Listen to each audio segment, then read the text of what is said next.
Indian Americans have been remarkably successful. And they've done so, as I think I may have pointed out in the journal piece, without any of the advantages that come with special pleading or affirmative action or reserved places in college.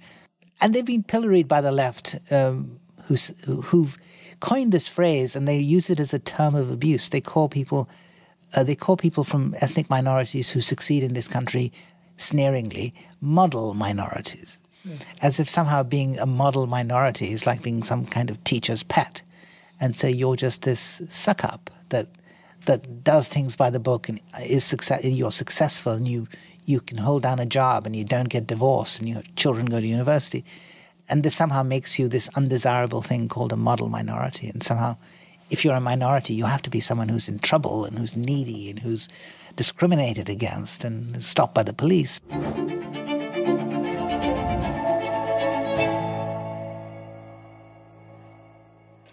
Morning, Tanku. Morning, Larry. How are you? I'm terrific, thank you. You're teaching here this week and next, I think, or last, and they tell me you're doing great, and thank you for that. You are born in India. Tell about that story. Where were you born? What'd your dad do? How'd you get here? Yeah. It's a long story. I'm not sure it's of great interest, but I'll tell it to you anyway, the executive summary. I was born in India in 1962, which makes me 62 years old. Mm-hmm. I was born in an army hospital in New Delhi. One of the perks of having a grandfather who was in the Indian Army, he was a colonel. But within months of being born, I was whisked off to New York City because my father, who was then a diplomat, was posted to New York, and my young mother and young father and I came to New York and lived in Manhattan in 1963. And I lived in New York for the next 6 years. So my earliest memories of life are actually American. Huh, is that right? Yes. And then you went back to India. Did you live there long? Yeah, I went back to India at the age of about 6 or 7, 6 actually, more accurately, and lived there for 10 years. Went to a boarding school in the desert state of Rajasthan, which is on the western border with Pakistan. It's like think it was a Spartan place. Think Oliver Twist, where kids are expected to wear turbans. Constantly hungry, constantly made to play sport, but taught by the finest teachers that were there in India at the time. Modelled on the British system of boarding schools, a bit of Eton in the Indian desert. And at the age of 16, my father was once again transferred on a diplomatic assignment to London. And we left with him, and I went to school to do what's called the A-levels, the 2 years before college, in a school called Dulwich College in London, whose most famous alumnus is P.G. Wodehouse. Oh, wow. Oh, that's good. Do you like P.G. Wodehouse? I love him, and one of the things I did almost every day, to the annoyance of the college librarian, was to go to the library and press my nose against the glass case there, which housed all his artifacts, including the typewriter that he used to type all his wonderful books on. Yeah.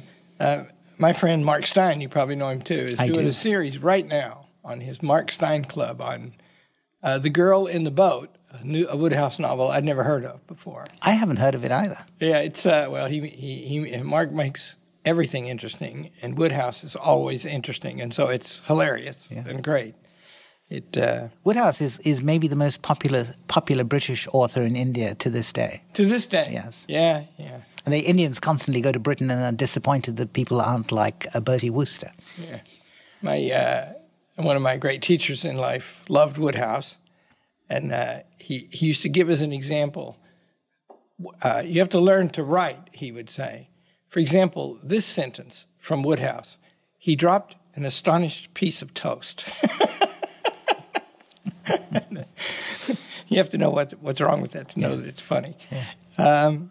Okay, and then you stayed in England for higher education. Yeah, I stayed there for the next 20 years, and that included a bit of higher education. I went to Oxford, where I read law, and then I stayed on at the college, which I went to Trinity College, Oxford, and taught law there too for 5 or 6 years as a fellow of the college. Before becoming a journalist at the age of 30, I joined the London Times as a leader writer, or editorial writer, as you'd say in America. And you didn't become a lawyer, a practicing lawyer. I did not. I sometimes, when I look at my bank balance these days, I sometimes regret not having done that. It would have been nicer to be a prosperous lawyer than a penniless journalist. But the answer is no. I was never attracted to the practice of the law. I was attracted to law as a kind of intellectual challenge, and as a subject worthy of study and thought. But the practice of it, never did anything for me. Yeah, me too.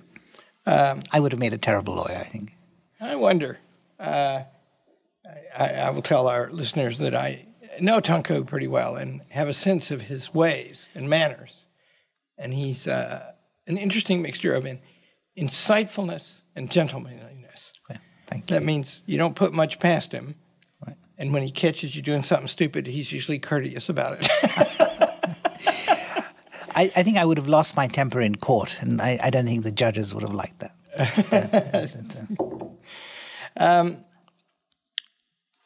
You taught there. You taught law. Yes. And you have said to me, you miss teaching. You're going to do some of it here. I'm very proud to announce to the world. You're doing it now, but you're going to do some more, I think. And well, thank you. Yeah, I think... I'd love that. I think you're good at that. Why journalism? What is journalism, and why do you like it? Yeah. Well, I stumbled into journalism by accident. I happened to meet and sit next to dinner, sit alongside the editor of my newspaper, and we ended up becoming friends, and I got a job at the Times of London.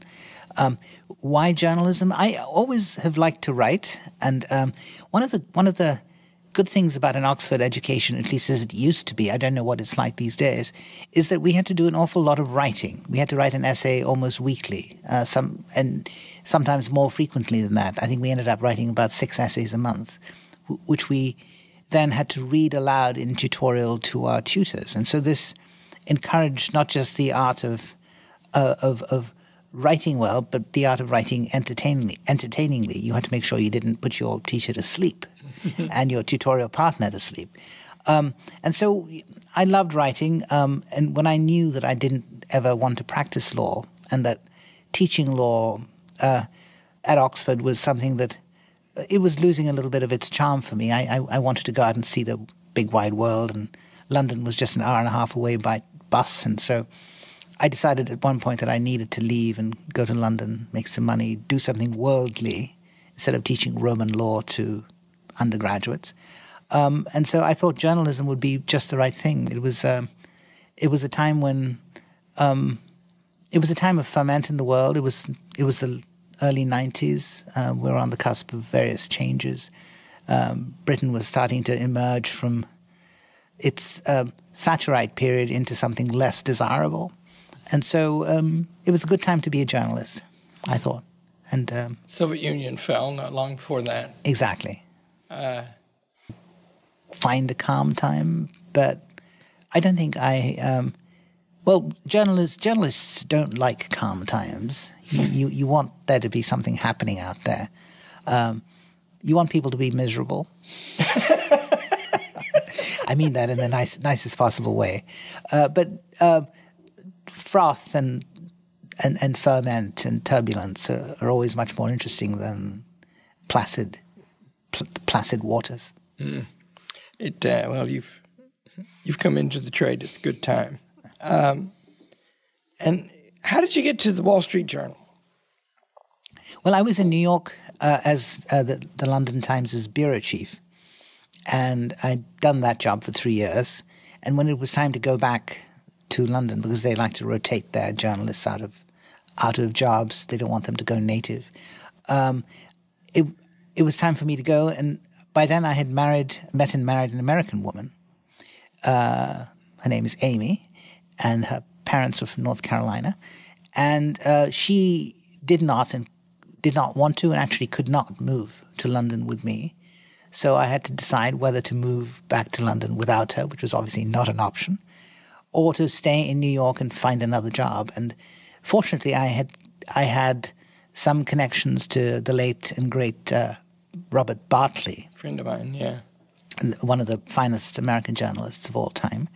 And he knew me and had some sense of my paltry abilities and was kind enough to offer me a job on as an editor on the editorial page of the Wall Street Journal. And I started there in May of 2000.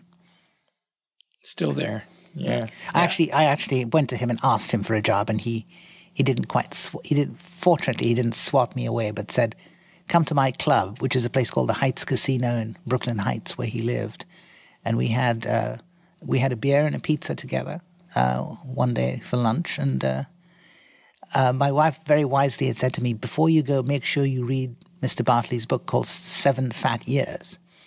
I think that's a biblical reference. Yeah. And so I made sure I read the 7 Fat Years before meeting Bob Bartley. And the very first question he asked me was, "Have you read my book?"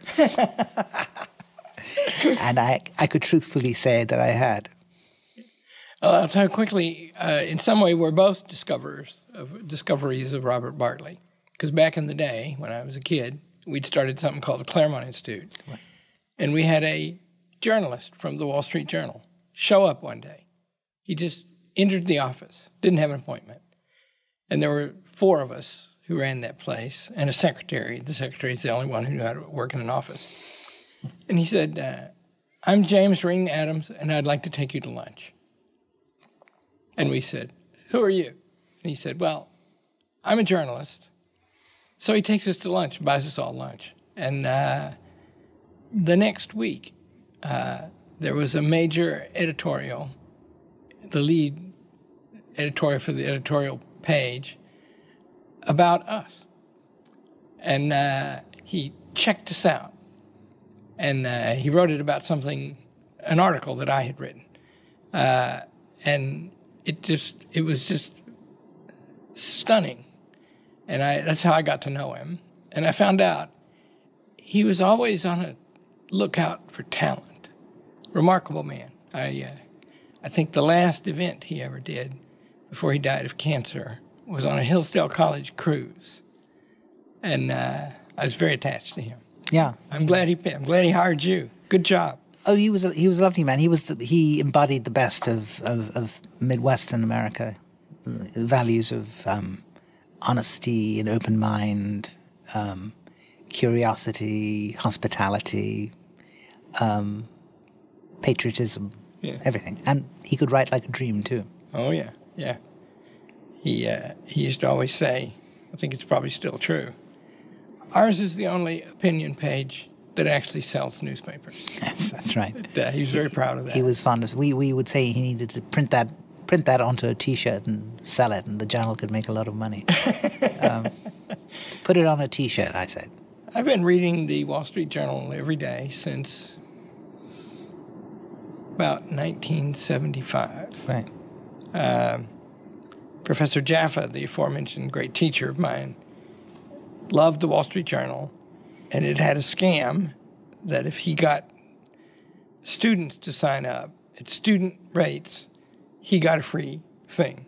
And so I was under pressure, and I started reading it and never stopped. Let's talk about the world. What is the job of a journalist? How would you describe that? Well, there are various kinds of journalists. My kind is the opinion kind. So I think the job of a journalist who works in the opinion sphere is to look at the world or some portion of it. And the portions can be, massive, or they can be microscopic slices of life. And to tell the reader honestly and in clear language what is happening, why it's happening, to whom are things happening, should they be happening. It's to describe what he sees as honestly and as helpfully as possible. I'm sorry, this is a very vague and hypothetical answer, but it's sort of what journalists of my kind have to do. Be explainers, informers, entertainers, all at the same time. Yeah. It comes from a word that means day, right? What's going on today? Yeah. I'm going to read a passage. I read 7 or 8 of your articles this morning. I read you every time you appear in the journal for years now. Thank you. And here's a tutorial, in my opinion, about how to start an article. This is about a man named Tony Abbott. It's really about China, and it's about the West. And nobody ever heard of Tony Abbott. He's an Australian.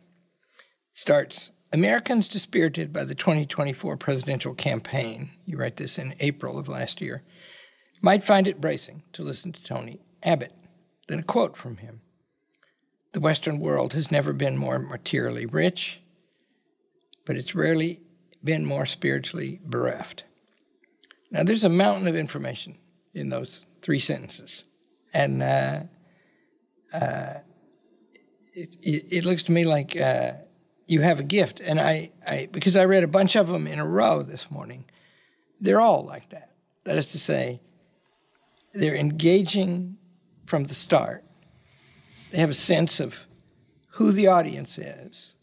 And the first thing you tell them is why they might be interested in this. Yeah. So that's, you know. Well, I think that's the fundamental, the point of fundamental importance in any piece of writing for a newspaper is to make sure that the lead, as we call it, and we spell it eccentrically, L-E-D-E, for reasons that I still don't quite understand, that the lead be arresting and also hook the reader as quickly as possible, because the reader's time is precious. You have no lien on it. The reader is free to stop reading you at any time he wants, and so you've got to make sure he continues to read you. So Yeah. That's good. So grab him by the collar.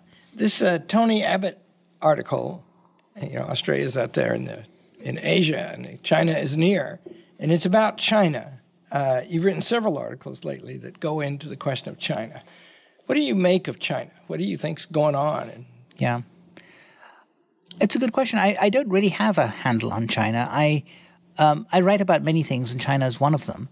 But Tony Abbott, since you brought him up, is a very interesting way to look at China through his eyes. He was the Prime Minister of Australia. Unfortunately, only for one term. He would have. I would have liked to have seen him be Prime Minister for much longer. He was in the sort of Thatcher Reagan mold, maybe even more muscular than that in his beliefs and his conservatism. And he had no illusions about China. He thought one of his predecessors, Kevin Rudd, who took Australia very close to China, was a sort of panda hugger, as he called him. He asked me not to put that in the piece, but I shouldn't have said it. Yeah. But he'll forgive me for saying it. So he had no illusions about China. He thought of China as a threat, but not a threat that one can wish away. It's a threat that is in danger of consuming the world as we know it, supplanting our values as we know them, and yet something that we have to learn to live with. So he always felt, and this is the view that I subscribe to as well, which is that China has to be managed in ways that ensure that it doesn't endanger us, and also in ways that ensure that we don't sacrifice any of our fundamental values. We mustn't sell our souls in order to be on the right side of China. But we have to learn how to live with them. So China management, there should be a course in all colleges called China management. But yeah, that might be a course in strategy. And Tony Abbott would be a wonderful guest to have at Hillsdale, I would say. What's he doing now? Do you know? He is. He's a sort of sage about. He's a sort of world-trotting, globe-trotting sage. He runs a think tank in Australia whose name escapes me. And so I think he's based in Brisbane or Sydney, but travels the world putting out the message of what the West should be doing and what it shouldn't be doing. It's questions like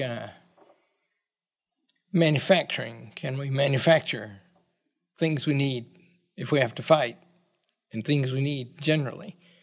There's a amazing ferment in America about all that right now. Yeah. Well, we've hollowed out our manufacturing. I'm not an economist. I would like people to know that. But I do know as a citizen and as a journalist that we've hollowed out our manufacturing to an alarming extent. There are many things that we no longer make and possibly no longer can make if we had to make them. And so, I don't know, is it good for a society to be a society which has to import virtually everything that its people need to live? Yes, economists argue that there's a kind of Adam Smithian equilibrium that emerges, and everything is ultimately, if you conduct trade in a rational way, everything ultimately comes to be priced right for the consumer. But when things get pear-shaped, and when conflict emerges in the world, and the exchange of goods and services becomes difficult, when there are bottlenecks and pandemics and you can't get things as quickly as you need them, you have to maybe rethink some of the conventional economic positions. I would love to read a smart economist who repurposes Adam Smith for the modern world. There's one within 200 yards of where we sit, Charles Steele. Several of them over in our econ department. I volunteer something about all that. I've said for decades now, Winston Churchill was a free trader. Abraham Lincoln, George Washington, James Madison were protectionists. Alexander Hamilton. The natural law does not speak to me on this question. There are examples on both sides. What Charles Steele will say is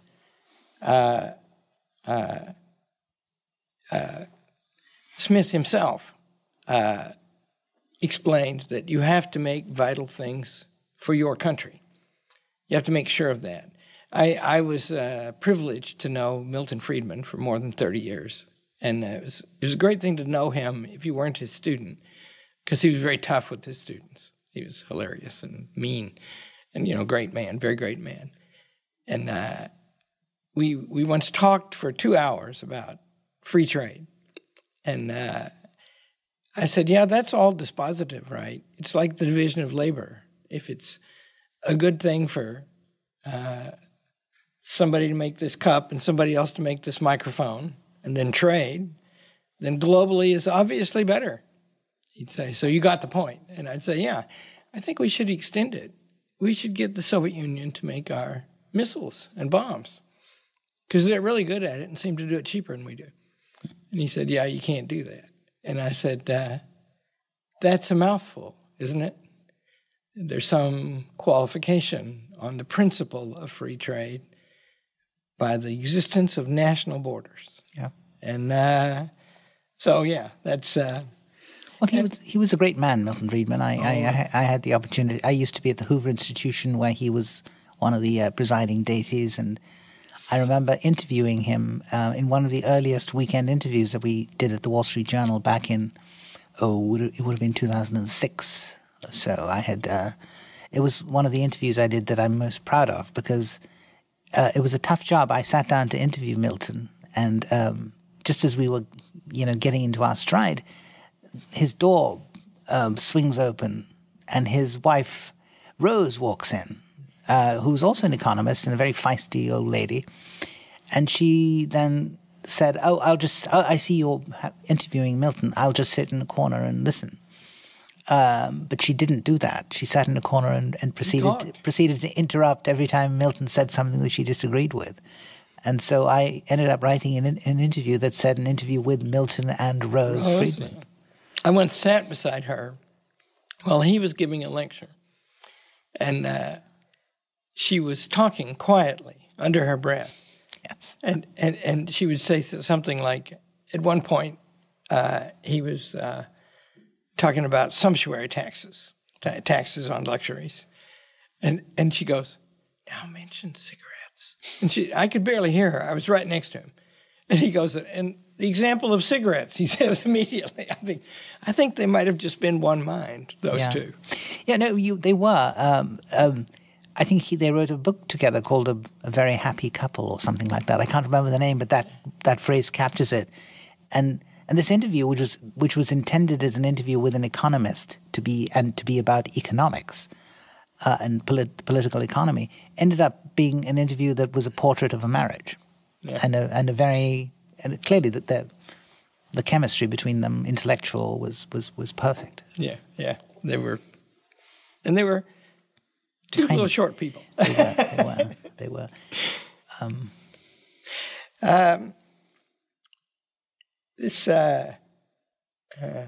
I don't know if people know, but they should read the April 26th article by you in the Wall Street Journal to show that the horse is an incredibly important thing in human history. Something I didn't know. Saddle up. Yeah, there you go. That's amazing. That was a book review. It was a book by someone called David Chaffetz, who's written this book. Apparently, how the horse has shaped human civilization, and he makes a very convincing and attractive case for how the horse is among the 5 or 6 most important things in human civilization. Amazing, yeah, and ends up with Genghis Khan, right? Yeah, if you get the horse in the wrong hands, yes, or had the wrong bottom on a horse. Yeah, one of the claims in the book that you review is that the Silk Road might have been called the Horse Road because what the Chinese needed to export silk for was to get horses, right? And they were apparently, the Mongols were the ones who were really good at making them and breeding them and raising them, and then they substituted tea for silk. Yes. And the next thing you know, you got the Boston Tea Party. Yes. Exactly.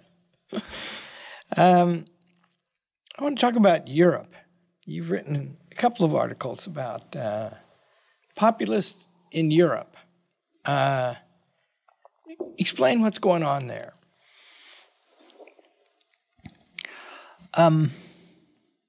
Well, a lot of things are happening in Europe, and some of them mirror the things that are happening in this country.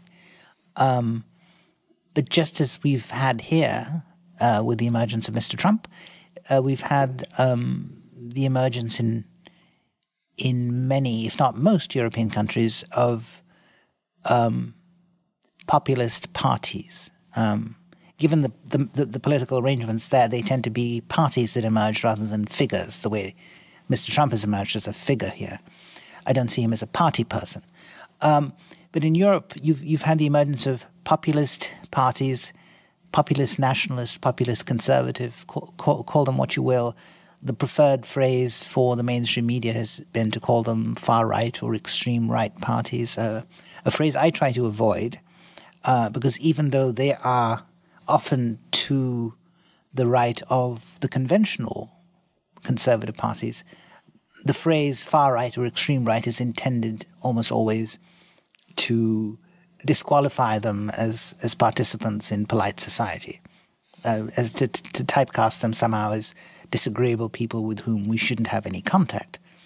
I was recently in Berlin, where I met one of the senior leaders of the AfD, the Alternative for Germany, Alternative for Deutschland. And she was telling me, she was a woman called Beatrix von Storch. She's she should really, in another era, would have been a princess. She's a sign of one of the most distinguished royal houses in Germany.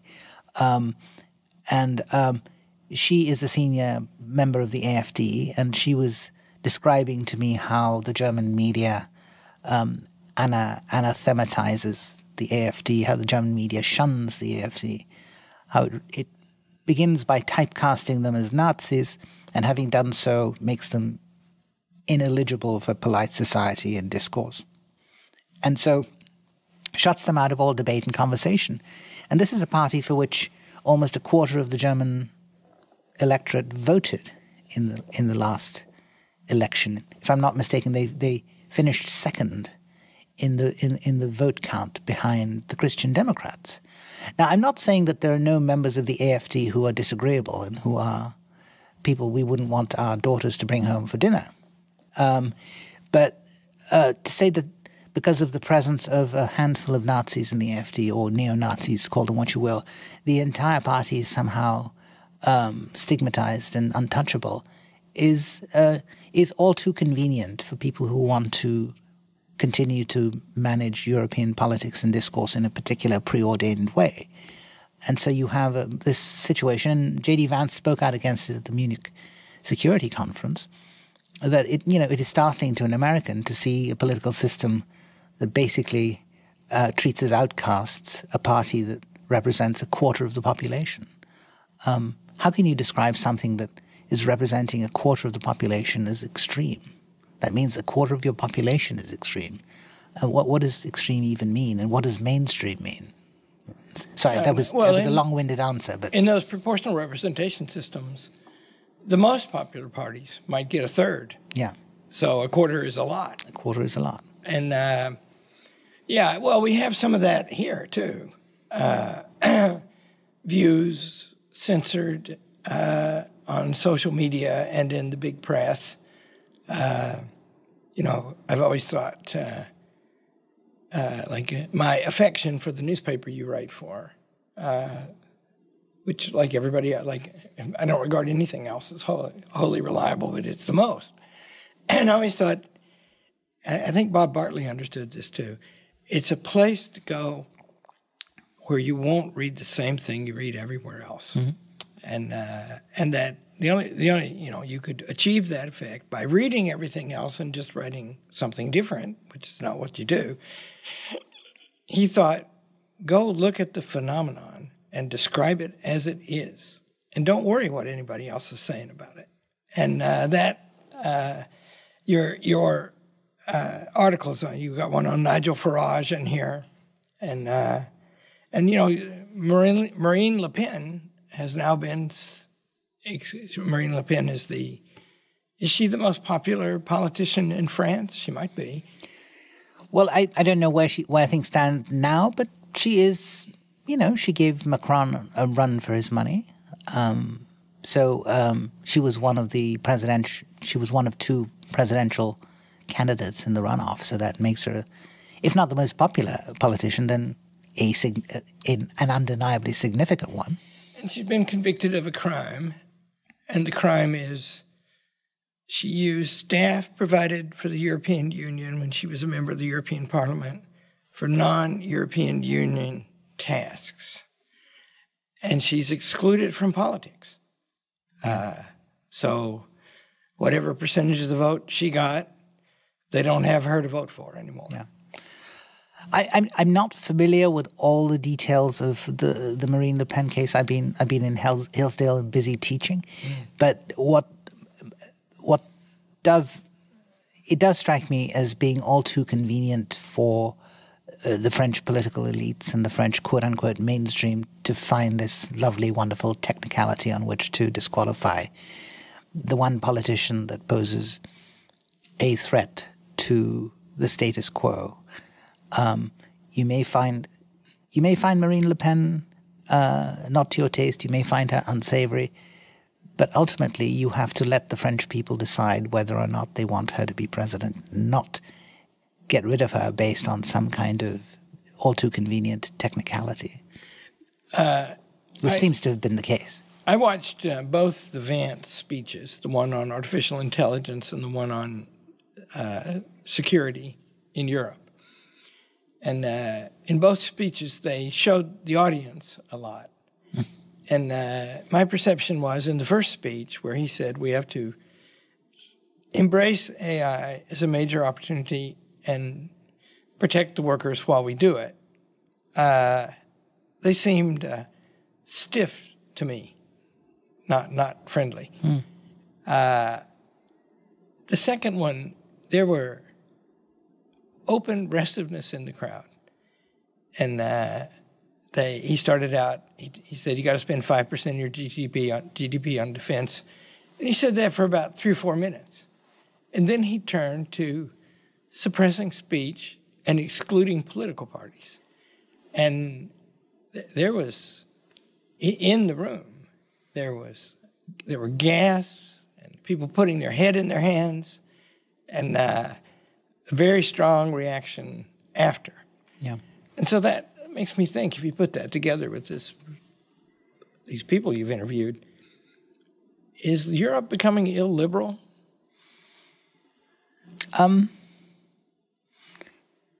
Well,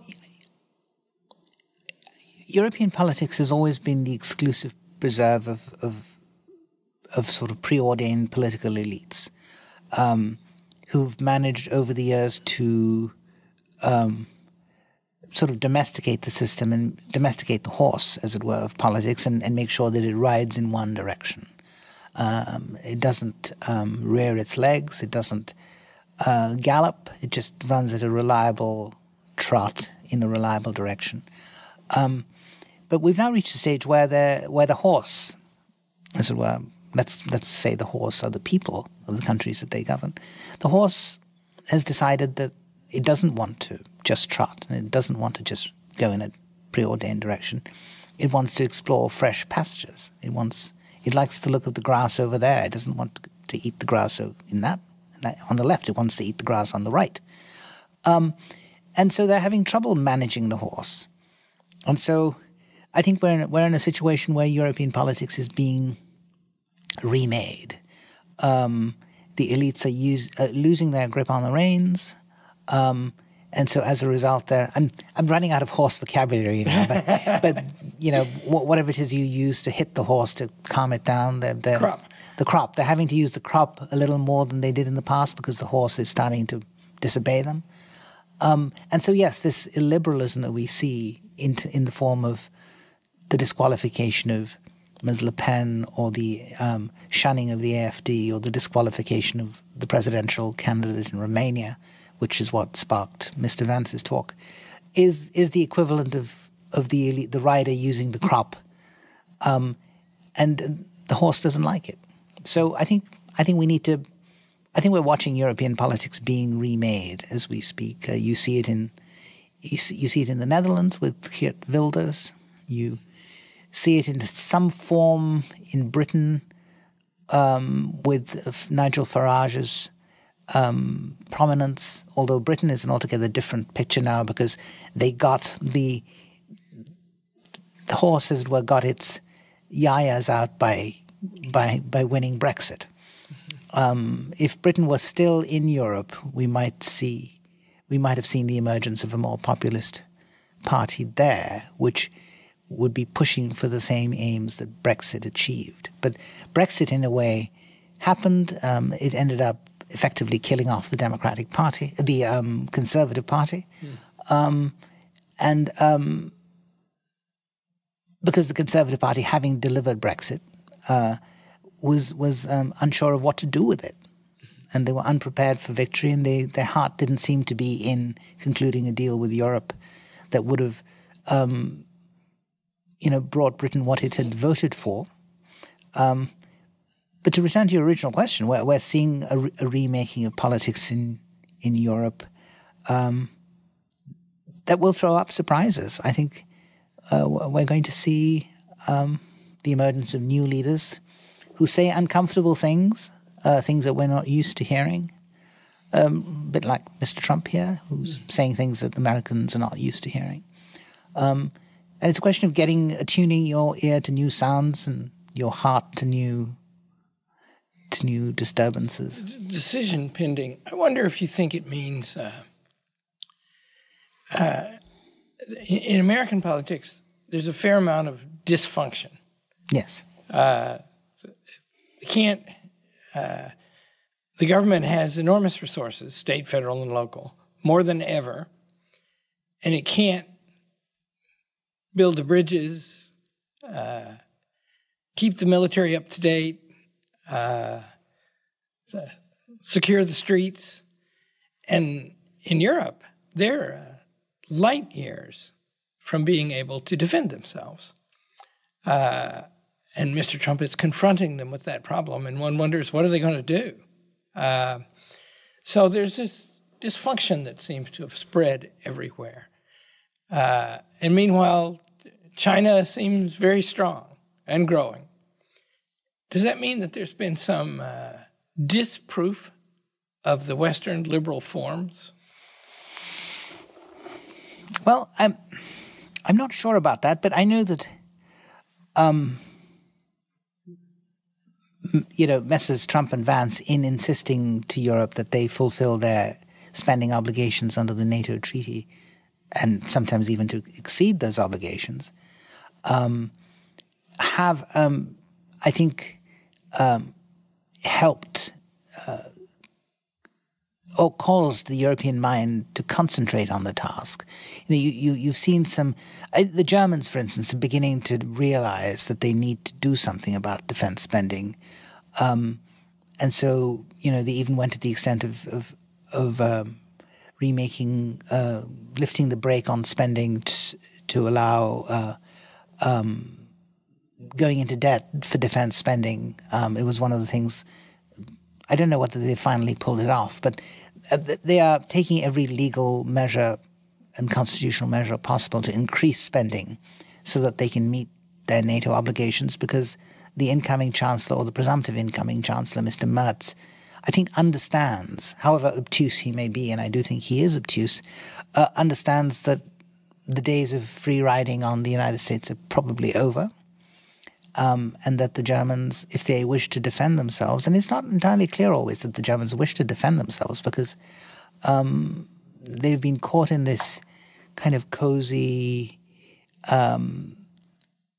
condition for a generation or longer, where their defense needs have been taken care of by Mama America, and have been able to spend their own largesse on building what is a very comfortable welfare state. But I think they're now realizing that all this their way of life and their way of spending is threatened. But you have examples. The Poles already meet the obligations. But I think Europeans in general will have arrived at a time of reckoning. I think they know that they either defend themselves with their own money, or they leave themselves vulnerable to attack from, I guess, Russia is the country that we feel is the greatest threat to them. But yeah, it's all part of the remaking of European politics. Immigration plays into this in big ways. What do you make of that? Why is it an acute issue, and what do you think will happen? In Europe or worldwide? It's kind of worldwide, isn't it? Yeah, I think immigration is a big problem. I think it's a bigger problem in Europe than it is in the United States. I think the U.S. clearly does have its problem with illegal immigration. But it's a bigger country than any European country. It has much better absorptive capacities demographically. It has more place in which to put people, in other words. And many of the immigrants who are coming to America from the biggest liability of many of the immigrants coming to America from the southern countries, Mexico, Guatemala, Nicaragua, etc., are that they are poor, unskilled, and speak a different language. But for the most part, culturally, they're Christian. So they are ultimately assimilable in this society. Once they learn English, once they acquire skills, once they learn how to do things, pay taxes, not commit crime, and live life in something resembling the American way, they are ultimately assimilable. Yes, in their midst come various bad guys like the Tren de Aragua from Venezuela and various criminal syndicates. But for the most part, these are just desperate poor people who are coming for a better life, coming the wrong way. They shouldn't be breaking the law and coming to this country, but we know why they're coming. In Europe, yes, a lot of the motivations to move from Morocco or Syria or Afghanistan to Europe are similar. They're poor people caught in the crossfire of tensions and wars who want to live comfortable, safe lives in Europe. But the difference between an Afghan and a Moroccan and a Syrian on the one hand and a Mexican on the other is that these first people that I mentioned are much more difficult to assimilate because they come with a culture that has historically been at loggerheads with the Judeo-Christian culture of Europe. And so it isn't just a question of teaching the Syrian French or teaching the Afghan German or teaching the Moroccan Italian or Spanish. It's a question of teaching them how to live in societies that are tolerant, that are based on Judeo-Christian values, that are based on certain levels of respect for women, for the community, for public spaces, for ways of eating and dressing and speaking and reading and thinking. And so it's much harder to assimilate these, I think, often essentially unassimilable people. And so you have to manage them.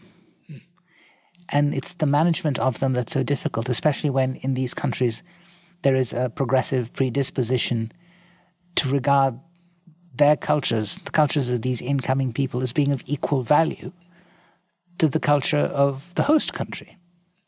It's all very nice to say so. It's all very nice to say, oh, all countries are wonderful and let's all live together. But it doesn't work out that way in real life. And some cultures are not of equal value to others. And we have to, we've lost sight of the belief that our culture, and it must seem strange to see an Indian refer to Western culture as our culture, but I've been an assimilated citizen of the West. You've written a column lately about the success of immigrants from India to America. Yes. Explain that. Well, they have been remarkably successful. They're just 1.5% of the population. That's about 5 million people. They've ascended to positions of power, particularly as business CEOs, as doctors, as business school deans, lawyers. And the most impactful and eye-catching presence of Indian Americans has of late been in politics. Mm-hmm. Yeah. We had 2 Indian Americans compete for the the Republican candidacy for president. You had Vivek Ramaswamy and Nikki Haley. You had the Democratic candidate who ran against Mr. Trump, Kamala Harris, as the daughter of an Indian mother. I know she positioned herself publicly as an African American, but she's the child of an Indian mother, and she was raised almost exclusively by that Indian mother, and had quite an Indian upbringing until it became politically expedient for her to rebrand herself, and who can blame her there? And I think advantages of the melting pot. Exactly. But so yes, Indian Americans have been remarkably successful. And they've done so, as I think I may have pointed out in the journal piece, without any of the advantages that come with special pleading or affirmative action or reserved places in college. In fact, until the Supreme Court ruling on the affirmative action case, it was probably a disadvantage to be an Indian applicant to an Ivy League school, the same way it was a disadvantage to be a Chinese applicant. So yes, I think it's and they've assimilated better than others. They've maintained the core of their own culture, but they've also learned that in order to be successful in America, you have to play by America's rules, speak America's language, not necessarily eat America's food. I still applaud them for eating Indian food at home, but I think they've been pilloried by the left, who've coined this phrase, and they use it as a term of abuse. They call people from ethnic minorities who succeed in this country sneeringly model minorities, as if somehow being a model minority is like being some kind of teacher's pet. And so you're just this suck-up that does things by the book and you're successful, and you can hold down a job and you don't get divorced and your children go to university. And this somehow makes you this undesirable thing called a model minority. And somehow, if you're a minority, you have to be someone who's in trouble and who's needy and who's discriminated against and stopped by the police. And and then if you are, then I can get a lot of power by claiming to help you out. Exactly. But what about, so these Muslims who have come to Europe are hard to assimilate, and the Indians who've come to America, who aren't as numerous, but still have been easier to assimilate. Is something about Indian culture there that makes that so? Well, I think, Indian culture is very different from Middle Eastern culture. It's very different from And the Indians who come to this country are, in the majority, Hindus. But I would wager that even Indian Muslims have assimilated well in this country. So there's something about the Indian... Yeah, I think Indian culture in a way transcends religion. You know, Indian Muslims and Indian Hindus have a lot more in common than Indian Muslims have with Syrian Muslims. I think the Syrian Muslim and the Indian Muslim have the fact that they're both adherents to the Islamic faith in common, but beyond that, they have very little in common. They may fast during the month of Ramadan, but that's part of the Islamic tradition. But they have other things, you know, they treat women differently. We're talking about the educated class of Indian Muslim, not all the way down the line, but the same is true also for Hindus. We're talking about educated Hindus. So the Indian Muslim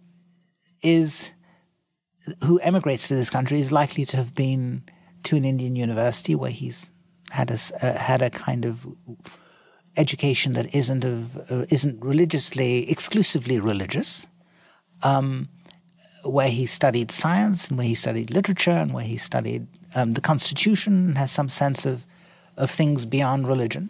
But I think it's important. One of the things that it's most important to stress is, of course, that Indian immigrants to this country often come armed with the English language. They may speak it with an accent that is sometimes hard to understand, that sometimes requires subtitles, but they can read it perfectly well and they can write it reasonably well, and ultimately get to speak it with an American accent if they've lived here long enough. And so I think they're just much more easily assimilable because they're in the main, there's nothing in their cultural package, in their cultural baggage that leads them to resist America. They're not inherent resistors the way that a Moroccan immigrant to Germany would be an inherent resistor. He'd worry about his daughter going to school. He'd worry about his wife going to the market by herself. He'd worry about the way people dress. And whether, he'd worry about all the fundamental things that German citizens do that would require him to assimilate to norms that are inimical or hostile to his own norms. Indian immigrants in the United States don't have those problems in the main. And India itself, I'm an expert on India. I've been there once for 10 days, which means I spent 1 second there for every Indian, probably. But I know something about Winston Churchill, and I think there was a place where he was right and a place where he was wrong. And it's rare for me to say that Churchill was wrong about something. I think there is an India. Churchill thought that there could be an India, but he thought in his day that there was not one, that it would break into 1,000 pieces the British left. It broke into 3. So I think he was wrong about that. But I'll tell a quick story. So we were having dinner one night when I was over there. I hung out with education people. They offered me an award, and I always wanted to go to India, so I thought, here's an excuse. And so we got into it. Never turned out an award. Yeah, I'm older than you are. You get more as you get older. Yes. But we're sitting around dinner, and of course, everybody is terribly courteous. India's a charming place. Very different, too. But my hostess, in a very charming way, said, Winston Churchill starved to death 3.5 million people in Bengal in the Second World War. And she said it sort of kindly and not really to confront me. And I happen to know about that. I actually had a debate with the lady who wrote the book that claimed that, a lady named Mukherjee. And she's just wrong about every basic fact. And it was so I said, well, that's not true. And so we talked about it for 20 minutes, and everybody was very polite and impressed that, turned out it isn't true. And then I said, I picked up in the last couple of days, many of you like Mr. Modi, and many of you don't. Modi is the current ruler of India. And they nodded their head, and I said, how did he get that job? And he was elected. And I said, and those of you who'd like to get him out, how will you get him out? And I said, Britain have anything to do with that being the way here in India? And they go, my host, I had a host and a hostess, a married couple, and the host was named Dilip Thakur, really great guy. And he's educated at Balliol College in law. And he said, yes, he said, we have said that. In other words, the British weren't all bad. And I think in the 1930s, it was Lord Halifax and Stanley Baldwin who drove the first big step toward Indian independence. And they eventually got that, 1934, 1948, 24 years, 14 years later, not very long. And they may have been right about that. But Churchill was partly right, because there were about 1 million people killed when the British left in the Civil War. So anyway, and India is important. I'd like to ask you about that. It seems to me India is the most populous country. It's governed through elections. They have freedom of speech, and they're young, and they're going to be the most populous country for a long time. Are they important, and how should we regard them? Yeah. India's a big deal. I just wanted to say a couple of things about Churchill before I talk, and if you'll permit me. I agree with you. I think people misread the Bengal famine. I think Andrew Roberts in his biography puts that canard to rest. So any of your viewers who want to know about the truth about the Bengal famine should read Andrew Roberts' biography of Churchill. And the other thing that's said about Churchill, which is that he said that Indians were a beastly people with a beastly religion, that's never actually been accurately attributed to Churchill. It was Leo Amery who said or claimed that Churchill had said it, and we have no way of fact-checking that. Right. And there's every reason to believe that Churchill didn't say it. I mean, he may have said something that was less than flattering, but we don't know and can't know whether he used those precise words. But those words are often thrown at our faces as proof the joke. But as far as India is concerned, India is a big deal. And the more we worry about China, the bigger deal India becomes for the West, but particularly for the United States, which can't take on China alone, can't and shouldn't. And it will need reliable allies who have skin in the game. And no one has more skin in the game against China than India does. It's India's northern neighbor. It has Indian territory under its control that it's taken illegally. And it's a constant source of threat and angst and danger to the Indian people, to the Indian economy, to India's territorial integrity. So for as long as Xi Jinping lives, America and India will have common cause. And certainly I agree. I think Britain, the British colonial experience in India is a complex thing. But one reason why India is a successful place today and Indians are successful exporters of themselves is that they are intellectually and linguistically equipped with tools that were left in India by the British Empire. A tradition of Western education, the English language, a way of kind of rational thought, the Westminster model of democracy, the rule of law, the adoption of the common law system. Everyone talks about the railways, but these are all railways of the mind, ways of politics. And so they left, yes, they extract vast amounts of riches from India and to the benefit of the mother country back in Northern Europe? Sure. But it's not as if they gave the Indians in India nothing in return. And most significantly of all was their shaping of India as a kind of unitary political entity, which it had never been before. And so I think, you can detect that the colonial experience was a mixed one, in other words, not uniformly bad, by the fact that Britain and India today have very amicable relations. I think it's probably the best example of any post-colonial relationship that I can think of in the world between a former imperial power and a decolonized state. India and Britain have, maybe Brazil and Portugal are comparable, but the Portuguese left Brazil under different circumstances and much longer ago than the British left India. And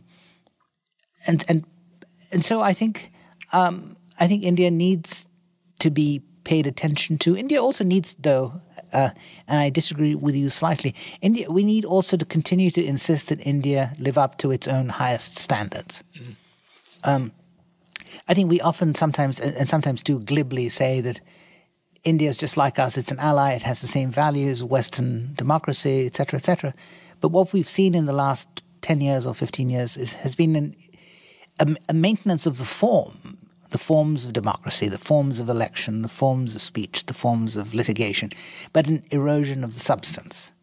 So when you say there's free speech, yes, on paper there is, but there have been increasing instances of intolerance, of shutting down of expression and speech that wouldn't pass muster with the First Amendment in the United States. And so I think we need to, while we celebrate India and celebrate it for the values that it shares with us, we need also to ensure that India remains true to those values. That's my view. It's very partisan now, right? I mean, Mr. Modi has remade Indian politics, but then had some setback in the most recent election. And so he lost a vote share. He now governs in a coalition where previously his party ruled on its own. He's backtracked on a few things. He's much less Thatcherite in his economic policy than he had promised to be in 2014 when he first came to power. He's much more of a crony capitalist than I would like him to be, but he's still a capitalist. Have you interviewed him? I have not. He doesn't give time to journalists readily. Well, if you get a chance, I hope you'll do it, because it'll be very good for me to read it. It would be exciting. I'd love to do that. But he's reluctant. He's a reluctant interviewee. Well, he's something else. I think there's a job for you there to explain India, because I believe very much that it's important and friendly. Yeah. I think a point that I highlighted in my Pulliam lecture last night, though, that's something that worries me and should worry the Hillsdale family a little, is the increasing hostility towards Christians in India. It's something we need to focus on, and I think it's part of the growing consequences of assertive Hindu nationalism. So Christians, I think the Christians in India need our help. Good. Well, you're, as I said at the beginning, a gentleman and a splendid journalist, and help us to understand the world. And I am grateful to you very much for teaching